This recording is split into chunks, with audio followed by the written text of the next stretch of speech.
দুই জিনিস ধরে রাখো, সব যদি কোনোদিন ধ্বংস হয়ে যায়, মুমিনের ঈমান কখনো বিন্দু থেকে বিন্দু ধ্বংস হবে না, বরং মুমিনের ঈমানের উপরে যদি কেউ আঘাত আর আক্রমণ করার জন্য হাত বাড়ায়, ওই বেঈমানের হাত নষ্ট হয়ে যাবে।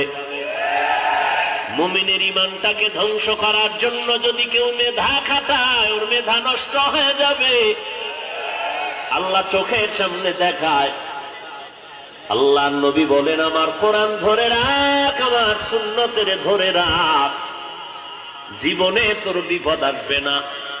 একজনে একটু হালকা ভাবে আলেমের সামনে মাইকটা নিয়ে কয়, হুজুরের বক্তব্য মনের মতো হয় নাই, মিছা কথা বলেছে। বলতে দেরি, রাত্রটা পার হয় নাই, উম্মতের সামনে এসে আবার ক্ষমা চাইতে বাধ্য হয়েছে। এই ক্ষমা না, আসল ভিডা মারার ঘরে রেডি।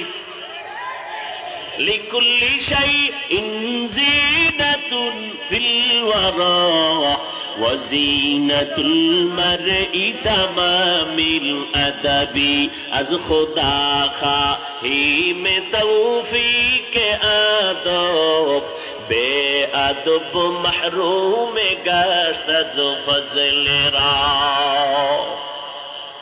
কিয়ামতের আলামত, আলেম হলো সর্বোচ্চ সম্মানের শিখরে যারা আছেন তারা উলামা। এদের সমান আর কেউ নাই। সেই উলামার সামনে যে আলিফ বা তা পারে না, আউযুবিল্লাহ পারে না, সে আলেমের সামনে আলেমকে অপমানজনক কথা বলে কেন? কিয়ামতের আলামত নবী বলেছেন, অযোগ্য ব্যক্তিকে যখন যোগ্যতার চেয়ারে বসাবা, ধ্বংস অনিবার্য নেমে আসবে।